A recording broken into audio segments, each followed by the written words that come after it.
Hello students, स्वागत आहे तुमचं विक्रम अकॅडमीच्या युट्यूब चॅनलवर. आज आपण 11th स्टँडर्डचा बुक किपिंग अँड अकाउंटन्सी हा सब्जेक्ट पाहणार आहोत. आता या व्हिडिओमध्ये आपण काय पाहणार आहोत, चला बघूया. तर बेसिक अकाउंटिंग टर्मिनॉलॉजीज, इम्पॉर्टंट टर्म्स आहेत, कन्सेप्ट आहेत, आपल्याला बघायचे आहेत. सो बघूया, स्टार्ट करूया. तुम्हाला फोकस करायचं इथे. सो फर्स्ट, ट्रान्झॅक्शन मध्ये ट्रान्झॅक्शन काय असणार आहे, लक्ष द्यायचं आहे, इम्पॉर्टंट आहे, समजायला हवं. Exchange of goods and services between two persons and parties for money or money's worth is known as transaction. Once again, exchange of goods and services, ज्या ठिकाणी गुड्स आणि सर्व्हिसेस एक्सचेंज होतील, okay, between two persons or two parties, दोन person किंवा दोन parties मध्ये ज्या goods and services exchange होणार आणि ज्याची value money or money's worth मध्ये असते, त्या सगळ्या ऍक्टिव्हिटीज ट्रान्झॅक्शन असतील. ओके, सो गुड्स आणि सर्व्हिसेस जिथे एक्सचेंज होणार आहे टू पार्टीज मध्ये, टू पर्सन्स मध्ये, ज्याला व्हॅल्यू मनीची इन्क्लूड असेल, असे सगळे ट्रान्झॅक्शन असणार आहेत तिथे. ठीक आहे. सो ट्रान्झॅक्शनचे मेनली दोन कॅटेगरी होतात. ट्रान्झॅक्शनच्या दोन कॅटेगरी होतात. एक म्हणजे मॉनिटरी ट्रान्झॅक्शन आणि दुसरं non monetary transaction. Monetary transaction म्हणजे काय? सो हे मनीशी रिलेटेड असतात.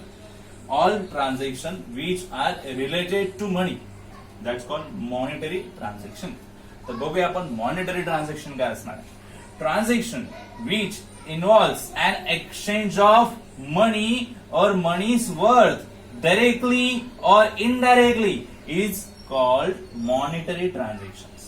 So all that transactions जे रिलेटेड आहेत मनीशी, डायरेक्टली किंवा इनडायरेक्टली, ज्याच्यामध्ये एक्सचेंज ऑफ मनी असणार आहे. आता एक्सचेंज ऑफ मनी कशी असू शकते? जसं की तुम्ही शॉपमध्ये गेलेला आहात, गुड्स परचेस करत आहात, तुम्ही गुड्स परचेस केला आणि पैसे अगेन्स्ट कॅश दिली. ओके, सो एक्सचेंज मध्ये तुम्ही मनी, कॅश युज करत असाल, पैसे युज करत असाल, so that will be monetary transaction. Okay, so आता monetary transactions काय असणार ते बघूया. only monetary transactions are recorded in the books of accounts. आणि बुक्स ऑफ अकाउंट्स मध्ये आपण फक्त मॉनिटरी ट्रान्झॅक्शन लिहितो जे रिलेटेड आहेत money or money's worth. Okay, so monetary transactions इथे तुम्ही लक्षात घेऊ शकता, मॉनिटरी हा वर्डच रिलेटेड आहे मनीशी. ठीक आहे. आता याच्यामध्येही दोन कॅटेगरी होतात मॉनिटरी ट्रान्झॅक्शनच्या, एक कॅश ट्रान्झॅक्शन आणि एक क्रेडिट ट्रान्झॅक्शन. आता कॅश ट्रान्झॅक्शन कशाला म्हणतात, क्रेडिट ट्रान्झॅक्शन कशाला म्हणतात? Let's C.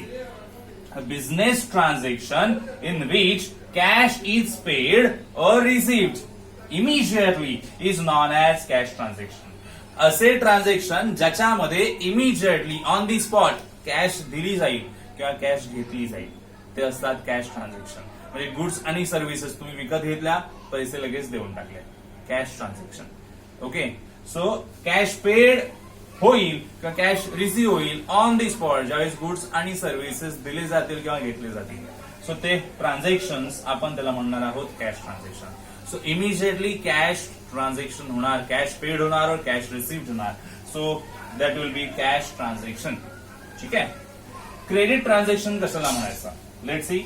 A credit transaction is one in which cash is not paid or received immediately. आता याच्या कंपॅरिझन मध्ये जर म्हणाल तर इथे म्हटलं होतं इमिजिएटली कॅश पेड होते, बट क्रेडिट ट्रान्झॅक्शन असे असतात ज्याच्यामध्ये गुड्स आणि सर्व्हिसेस तर दिले जाणार पण कॅश इमिजिएटली पेड होत नाही. So immediately at the time of transaction, ज्यावेळेस ट्रान्झॅक्शन होईल त्यावेळेस कॅश पेड होणार नाही किंवा रिसिव्ह होणार नाहीये, but it is paid or received at a later date. म्हणजे नंतरच्या पिरियड मध्ये, पुढे येणाऱ्या फ्युचर डेट मध्ये ते पैसे दिले जातील किंवा घेतले जातील. सो कॅश ट्रान्झॅक्शन मध्ये on the spot immediately cash paid होईल किंवा कॅश रिसिव्ड होईल ट्रान्झॅक्शन मध्ये. क्रेडिट ट्रान्झॅक्शन मध्ये गुड्स आणि सर्व्हिसेस घेतले जातील, बट त्यावेळेस इमिजिएटली कॅश पेड होणार नाही किंवा कॅश रिसिव्ड होणार नाहीये, बट लेटर डेट मध्ये, फ्युचर डेट मध्ये कॅश पेड होऊ शकते. ओके, जसं इथे एक्झाम्पल म्हटलेलं आहे कॅश ट्रान्झॅक्शनचं, purchase of goods for cash ₹15,000. So goods purchase केला कॅशवर, याचा अर्थ गुड्स परचेस केला आणि कॅश लगेच देऊन टाकली. आता क्रेडिट ट्रान्झॅक्शनचं एक्झाम्पल काय बघा, sold machinery on credit ₹50,000. Machine विकलेली आहे 50,000ला, पण 50,000 लगेच मिळाले नाहीये. ते मिळतील 2-4 दिवसामध्ये किंवा आठवड्यामध्ये मिळणार, बट समोर डायरेक्टली तुम्हाला पैसे मिळणार नाही आहेत. क्रेडिट याचा अर्थ उधारीवर देणं. सो हे कॅश ट्रान्झॅक्शन म्हणजे रोखीचे ट्रान्झॅक्शन, रोख दिली जाणार समोर, डायरेक्ट कॅश देणार. बट क्रेडिट ट्रान्झॅक्शन म्हणजे उधारीचे ट्रान्झॅक्शन, उधारी असणार आहे आणि त्याच्यावर त्या ट्रान्झॅक्शन मध्ये तुम्हाला एक फॅसिलिटी दिली जाते की 2-4 दिवसांनी किंवा सर्टन पिरियड नंतर तुम्ही ती अमाऊंट देण्यासाठी रेडी असाल. सो कॅश ट्रान्झॅक्शन आणि क्रेडिट ट्रान्झॅक्शन दोन्हीमध्ये पैशाची value, worth of money use झालेली आहे, म्हणून हे मॉनिटरी ट्रान्झॅक्शन आहेत. ना नॉन मॉनिटरी ट्रान्झॅक्शन. आता नॉन मॉनिटरी आणि मॉनिटरी याच्यामध्ये फरक तुम्हाला लगेच कळेल बघा. मॉनिटरी ज्याच्याशी पैशाशी रिलेटेड असणारे, रिलेटेड मनी, ओके, आणि non monetary not related with money, not involve with money. So non monetary transaction ज्याच्यामध्ये पैशाची व्हॅल्यू किंवा पैसा यूज होत नाही. The transaction which does not involve an exchange of money or money's worth. असे transaction ज्याच्यामध्ये cash, मनी असं काहीही इन्व्हॉल्व नसतं. सो असे ऑल ट्रान्झॅक्शन जे असणार आहेत ते असणार आहेत नॉन मॉनिटरी ट्रान्झॅक्शन.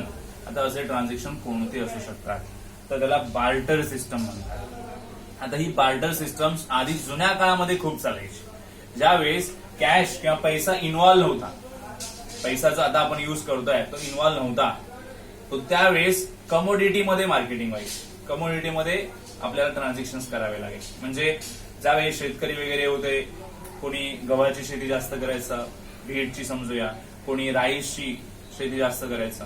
मग जो शेतकरी याच्याकडे राईस जास्त आहे तो दुसऱ्या शेतकऱ्याला म्हणायचा की मी तुला राईस देतो, तुम्हाला बदल्यामध्ये व्हीट दे. किंवा ज्यांच्याकडे गाई म्हैशी असायच्या ते म्हणायचे आम्ही तुम्हाला मिल्क प्रोव्हाइड करतो, तुम्ही आम्हाला ते धान्य प्रोव्हाइड करा. वस्तूच्या बदल्यात वस्तू, ओके, वस्तूच्या बदल्यात वस्तू म्हणजे one goods exchange in another goods. एका वस्तूच्या बदल्यात दुसरी वस्तू देणं किंवा घेणं, त्याला म्हणायचं आहे बार्टर सिस्टम. आणि याच्यामध्ये पैसा इन्व्हॉल्व होत नाहीये, कॅश इन्व्हॉल्व होत नाहीये, म्हणून याला नॉन मॉनिटरी ट्रान्झॅक्शन म्हणतात. हल्ली हे बार्टर सिस्टमचे ट्रान्झॅक्शन एवढे होत नाहीत, तरी आपण म्हणू शकतो थोड्या प्रमाणात होऊ शकतात. जसे जे फिरते व्यापारी जे असतात ते प्लॅस्टिकच्या वस्तू वगैरे घेऊन येतात आणि त्यांना त्यांच्या बदल्यात जुन्या आपल्याला तुटलेल्या मुटलेल्या काही वस्तू असतील घरामध्ये, त्या सगळ्या वस्तू बदल्यात देऊन आपण नवीन घेऊ शकतो किंवा सर्टन थोडीशी कॅश त्याच्यामध्ये ऍड करावी लागते कधी कधी. बट वस्तूच्या बदल्यात वस्तूचं हे सध्याच्या काळातलं छोटंसं एक्झाम्पल आपण म्हणू शकतो. बट हे आधी भरपूर चालू होतं बार्टर सिस्टम, जेव्हा पैसा इन्व्हॉल्व नव्हता त्यावेळेस. अशा ट्रान्झॅक्शनला आपण नॉन मॉनिटरी ट्रान्झॅक्शन म्हणायचं आहे. ठीक आहे. सो ट्रान्झॅक्शन मध्ये दोन important category, monetary transaction and non monetary transaction.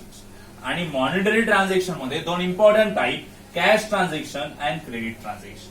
So transaction कशाला म्हणायचा, ज्याच्यामध्ये गुड्स आणि सर्व्हिसेस एक्सचेंज होणार आहेत दोन पार्टीज मध्ये आणि दोन पर्सन्स मध्ये. So with money or money's worth, so त्याला म्हणायचं ट्रान्झॅक्शन. मॉनिटरी ट्रान्झॅक्शन मध्ये सेम, ज्याच्यामध्ये इन्व्हॉल्व असणार आहे मनी, मनीज वर्थ डायरेक्टली किंवा इनडायरेक्टली, तर ट्रान्झॅक्शन मॉनिटरी असणार आहेत. त्याच्यामध्ये cash transaction, credit transaction. Cash transaction immediately on the spot goods आणि सर्व्हिसच्या एक्सचेंज मध्ये कॅश पेड केली जाईल, पैसा पेड केला जाईल, ते कॅश ट्रान्झॅक्शन. आणि क्रेडिट ट्रान्झॅक्शन म्हणजे उधारीवर असतात, समोर ताबडतोब कॅश पेड केली जाणार नाहीये ऑन दी स्पॉट, ती लेटर डेट मध्ये, फ्युचर डेट मध्ये पेड केली जाते, त्याला क्रेडिट ट्रान्झॅक्शन म्हणायचं. आणि नॉन मॉनिटरी ट्रान्झॅक्शन ते असणार आहे ज्याच्यामध्ये पैसा इन्व्हॉल्व नसतोच, फक्त वस्तूच्या बदल्यात वस्तू एक्सचेंज केली जाऊ शकते, त्याला आपण एक्झाम्पल म्हणू शकतो बार्टर सिस्टम. सो हे कन्सेप्ट तुम्हाला राईटअप करायचे आहेत, लक्षात ठेवायचे आहेत, ओके, कारण याचा यूज पुढे आपल्याला होणार आहे. ठीक आहे. Copy it in a book. Okay students, तुम्ही ते कन्सेप्ट लिहिलेले असतीलच. न्यू कन्सेप्ट आपण पुढे पाहणार आहोत. चला, तुमचं लक्ष इथे असायला हवं. एंट्री. एंट्री कशाला म्हणतात बिझनेसमध्ये? Recording a business transaction in proper form or method in the books of account. आता जे कोणतंही बिझनेस ट्रान्झॅक्शन असेल, सो मेनी बिझनेस ट्रान्झॅक्शन असतात, असे बिझनेस ट्रान्झॅक्शन लिहिण्याची एक पद्धत असते. एक मेथड असते. आता ही पद्धत, ही मेथड आपण येणाऱ्या पुढच्या टॉपिक्स मध्ये पाहणार आहोतच, बट आपल्याला माहिती असायला पाहिजे टर्म, म्हणून इथे टर्म आलेली आहे.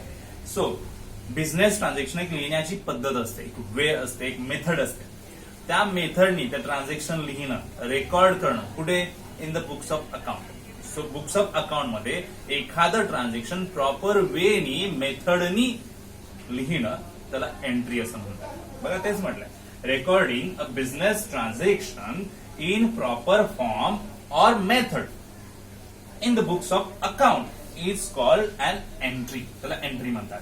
म्हणजे ऑल ट्रान्झॅक्शन ज्यावेळेस प्रॉपर वेनी लिहिले जातील in the books of account, त्या सगळ्या एंट्रीज असणार आहेत. ठीक आहे, जसं की परचेस केलेलं असेल गुड्स, मग ते प्रॉपर बुक्स मध्ये जाऊन दाखवलं की परचेस केलेली एंट्री लिहिली. सो ते प्रॉपर वेनी लिहिणं, प्रॉपर मेथडनी लिहिणं त्याला म्हणतात एंट्री. सो ट्रान्झॅक्शन लिहिण्याची वे त्याला आपण म्हणणार आहोत एंट्री. नरेशन. तर नरेशन म्हणजे आपण त्याला म्हणूया एक प्रकारे वर्णन असतं, डिस्क्रिप्शन असतं. तर बघा इथे काय म्हटलंय, कशाचं डिस्क्रिप्शन, कशाचं वर्णन बघूया. A brief explanation of the business transaction. आता जी एंट्री वरती लिहिली ना आपण, म्हटलं ना एंट्री, एंट्री लिहिली जाते एक स्पेशल वेनी, स्पेशल मेथडनी. त्याचं एक्सप्लेनेशन पुन्हा सांगावं लागतं. हे एक्सप्लेनेशन सांगणं जे आहे एंट्रीसाठी ट्रान्झॅक्शनचं, त्याला आपण म्हणणार आहोत नरेशन. आणि तेच इथे सांगितलंय पुन्हा एकदा बघा, brief explanation of the business transaction for which entry is pass. जी एंट्री आपण पास केली, जी एंट्री आपण दाखवली आहे, त्याचं वर्णन करून सांगावं लागतं की ऍक्च्युली त्याच्यात काय झालेलं आहे, ट्रान्झॅक्शन कसं इन्कर्ड झालेलं आहे हे सांगावं लागतं. त्याला आपण म्हणणार आहोत narration. It is called as a narration. त्याला नरेशन असं म्हणणार आहोत. सो नरेशन म्हणजे एंट्रीचं वर्णन असणार आहे, description of an entry. Okay fine. So entry आणि नरेशन असे दोन टर्म्स इथे पाहिले आपण. आता पुढे पाहणार आहोत गुड्स.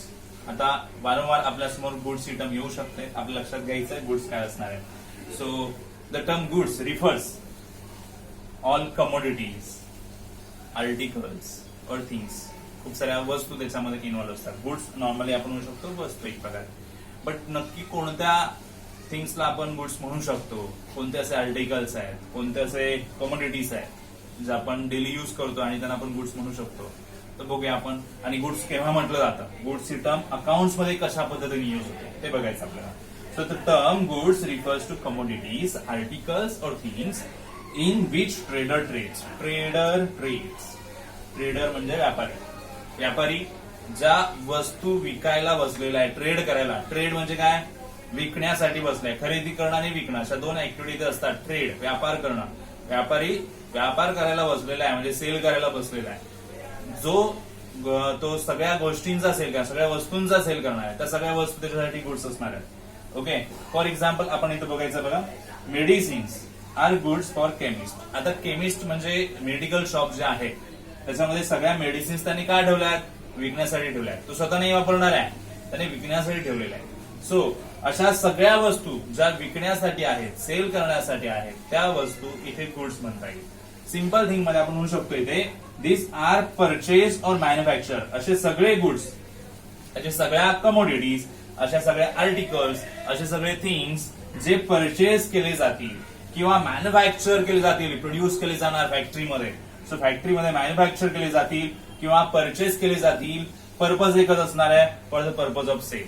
म्हणजे तुम्ही परचेस केलं सेल करण्यासाठी किंवा मॅन्युफॅक्चर केलं फॅक्टरीमध्ये प्रोड्यूस केलं कशासाठी, सेल करण्यासाठी. आणि सेल करणार का, कारण आपल्याला प्रॉफिट मिळवायचं आहे. सो प्रॉफिट मिळवण्यासाठी आपण सेल करणार आहोत. म्हणजे काही परचेस केलाय आणि त्याचा पर्पज एकच आहे की आपण सेल करणार आहोत.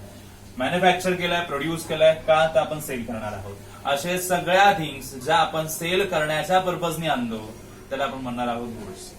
ओके, जसं की इथे म्हटलं मेडिसिन्स. आता केमिस्ट जो पर्सन आहे, मेडिकल शॉप चालवणारा पर्सन आहे, तो मेडिसिन खरेदी करणार का, कारण त्याला मेडिकल मधून ते विकायचे आहेत. सो मेडिसिन्स परचेस करण्याचा पर्पज काय, सेल करायचा आणि प्रॉफिट मिळवायचा.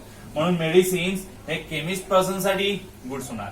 बट मेडिसिन तुम्ही स्वतःच्या युज साठी जेव्हा घेणार, डॉक्टरने तुम्हाला सांगितलं की ही मेडिसिन घ्या, तुम्ही जर मेडिसिन घेतली, तुम्ही स्वतःच्या कन्झम्पशन साठी घेता, तुम्ही विकण्यासाठी घेता का, नाही. मग तुमच्यासाठी मेडिसिन गुड्स नाही होणार. मेडिसिन हा गुड्स कोणासाठी, त्या पर्सन साठी होईल, कारण त्याने सेल पर्पज साठी.